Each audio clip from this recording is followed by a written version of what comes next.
बिस्मिल्लाहिर्रहमानुर्रहीम। दोस्तों, भारत में कुरान मजीद की हाफजा लड़की के साथ ऐसा मौजज़ा हुआ जिसने राजस्थान के लोगों के रोंगटे खड़े कर दिए। अल्लाह तबारक व तआला ने उस लड़की के साथ ऐसा क्या किया, वहां पर मौजूद लोगों की आंखें फटी की फटी रह गई। हर कोई सोचने लगा ये कैसे मुमकिन है, ये कैसे हो सकता है।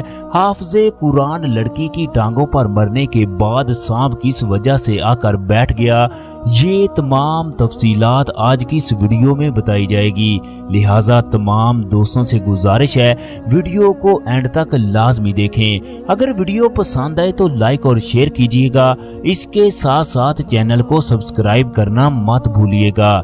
शुक्रिया। दोस्तों, भारत के शहर राजस्थान के एक गांव में मोहम्मद असलम फजर की नमाज अदा कर रहा था।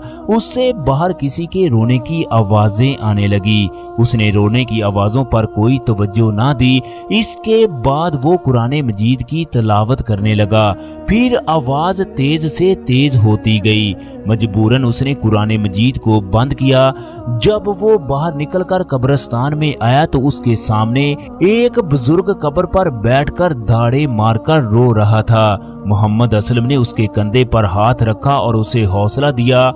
उसने पीछे मुड़कर देखा तो ये वही नूरदीन था जिनको वो एक अरसे से जानता था।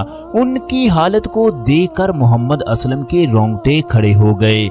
मोहम्मद असलम ने उनको तसल्ली दी, फिर उनकी खैरियत दरियाफ्त करने लगा और पूछने लगा, नूरदीन अंकल, ये किसकी कब्र है जिस पर आप इतनी शिद्दत से रो रहे हो? दोस्तों, वो रोते हुए बताने लगा, ये सोबिया की कब्र है। मोहम्मद असलम ने जैसे ही ये सुना तो वो हैरान रह गया, क्योंकि वो सोबिया को एक अरसे से जानता था। मोहम्मद असलम ने पूछा, सोबिया का किस तरह इंतकाल हुआ?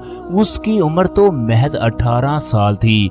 मोहम्मद असलम समझ गया उन्हें अंदर से तोड़ कर रख दिया। चनाचे उसने अंकल को सहारा देकर खड़ा किया। सोबिया की मौत ने मोहम्मद असलम को इंतहाई गमगीन कर दिया। चनाचे वो पूछने लगा, अंकल बताएं सोबिया का इंतकाल कैसे हुआ? अंकल ने एक गहरी सांस ली और फिर कहने लगा, मेरी बेटी की मौत मुझे अंदर से खाए जा रही है। हम एक जगह बैठकर तफसील से बात करते हैं, शायद इस तरीके से मेरा गम हल्का हो जाए। मोहम्मद असलम और सोबिया ने एक ही मदरसे से कुरान मजीद की तालीम हासिल की। उनके मोहल्ले में एक ही मदरसा था। चनाचे बालग होने के बाद लड़के और लड़कियों को अलहदा कर दिया जाता। मोहम्मद असलम की बहन से सोबिया की दोस्ती थी, जिसकी वजह से वो अक्सर उनके घर में आती रहती। अंकल बताने लगे कि सोबिया ने कुरान मजीद को अच्छी तरह से हिफ्ज किया, फिर वो घर जाकर लड़कियों को कुरान मजीद की तालीम देती।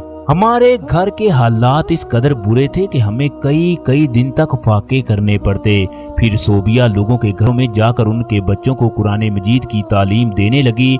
अंकल रोते हुए कहने लगे, फिर न जाने ऐसा क्या हुआ कि वो खामोश सी रहने लगी। उसने मुस्कुराना छोड़ दिया। वो अक्सर घर के कामों में मसरूफ रहती। घर में होने के बावजूद भी उसकी खामोशी से सन्नाटा सा छा जाता। इस बात को मैंने कई बार महसूस किया। कई बार मैंने अपनी बेटी से पूछा, बेटी तुम किस वजह से खामोश रहती हो? अगर तुम्हारे दिल में कोई बात है तो बताओ, मैं उसका कोई ना कोई हल निकालूंगा। मगर वो मुस्कुराते हुए बात को टाल देती कि कोई बात नहीं है। उसकी माँ का काफी अरसा पहले इंतकाल हो गया, जिसकी वजह से मैं हर बात को खुलकर भी नहीं पूछ सकता था। एक दिन मैं घर के सहन में बैठा था कि एक आदमी की कॉल आई जिनकी बेटी को सोबिया कुरान मजीद की तालीम देती। वो बताने लगे कि कई दिन से सोबिया हमारे घर में बच्चों को पढ़ाने के लिए नहीं आई। उनकी बातों को सुनकर मैं हैरानो परेशान हो गया, क्योंकि सोबिया तो रोजाना बच्चों को कुरान मजीद की तालीम देने के लिए घर से जाती। मैं शाम को जब घर आया तो सोबिया घर पर मौजूद नहीं थी। वो मुझे देखते ही पानी लेकर आई। मैंने सोबिया से पूछा, बच्चों की पढ़ाई कैसे चल रही है? वो रोजाना बच्चों को पढ़ाने के लिए जाती है कि नहीं? वो कहने लगी, बाबा मैं हर रोज बच्चों को पढ़ाने के लिए जाती हूँ। मुझे इस बात की तवक्का नहीं थी कि मेरी बेटी मुझसे इस तरह झूठ बोलेगी। मेरी बेटी की बात ने मुझे इंतहाई परेशान कर दिया कि आखिरकार सोबिया को झूठ बोलने की जरूरत किस वजह से पेश आई। चनाचे मैंने अपनी बेटी पर नजर रखना शुरू कर दी। मुझे उसमें किसी भी तरह का ऐब नजर ना आया। एक दिन मैंने दिल दहला देने वाला मंजर देखा। सोबिया किसी के घर में भी कुरान मजीद पढ़ाने के लिए नहीं गई, बल्कि वो गांव से बाहर निकल गई। मैं धीरे धीरे उसका पीछा करने लगा। इतने में वो गांव से बाहर निकलकर एक बड़े से घर में दाखिल हो गई, जबकि मैं बाहर छुपकर उसका इंतजार करने लगा। मैं इंतजार करता रहा ताकि 2 घंटे के बाद वो उस घर से बाहर निकली। मैंने फैसला कर लिया कि मैं सोबिया से साफ साफ लफ्जों में बात करूंगा कि वो फलां घर में क्या करने के लिए जाती है। चनाचे मैंने घर जाकर उससे पूछा, तुम बच्चों को पढ़ाने के लिए नहीं बल्कि फलां घर में जाती हो। आज मैं तुम्हारा पीछा करके उस जगह तक पहुंच गया जहां तुम रोजाना जाती हो। चनाचे मेरी बात सुनकर उसके चेहरे का रंग जर्द पड़ गया। मैंने पूछा, बताओ वो किसका घर है? तुम मुझे बिन बताए वहां क्या लेने के लिए जाती हो? वो कहने लगी, वो उस घर के बच्चों को सपारा पढ़ाती है, जबकि उसे वहां से अच्छी खासी रकम मिल जाती है। अगर मैं आपको बताती तो आप मना कर देते। आपने मुझे कभी भी मोहल्ले से दूर जाने की इजाजत नहीं दी, इसलिए मैंने इस राज को राज ही रखा।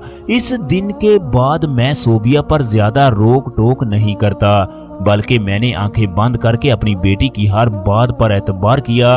फिर वो वक्त भी आया जब सोबिया की तबीयत खराब रहने लगी। उसे शदीद किस्म का बुखार रहता, हत्ता कि उसी बुखार में वो इस दुनिया से रुखसत हो गई। सोबिया की मौत ने मुझे अंदर से तोड़ कर रख दिया। मुझे ऐसा महसूस होने लगा जैसे पहाड़ मुझ पर गिर पड़े। मैं अंदर से इस कदर तकलीफ में था जिसको लफ्जों में बयान करना मुश्किल है।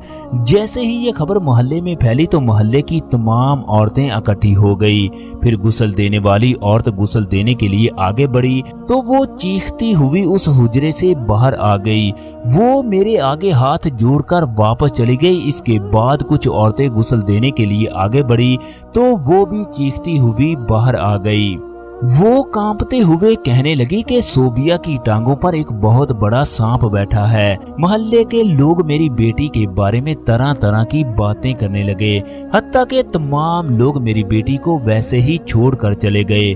फिर खुदा का करना यूं हुआ, मेरी खाला दूसरे शहर से आ गई। मैंने इन्हें सारी बात बताई तो उसने उस जगह बैठकर सूरह बकरा की तिलावत की। इसके बाद उसने गुस्ल दिया। फिर वो बताने लगी कि सोबिया की टांगों पर कोई सांप नहीं था, अलबत्ता उसकी गर्दन पर एक निशान है। जब मैंने निशान देखा तो मेरे रोंगटे खड़े हो गए। मैं हैरत में मुब्तला हो गया क्योंकि वो निशान कादियानी होने की इलामत था। मोहल्ले वालों ने मेरी बेटी का जनाजा पढ़ने से इनकार कर दिया, चनाचे मुझे अकेले ही जनाजा पढ़कर दफन करना पड़ा।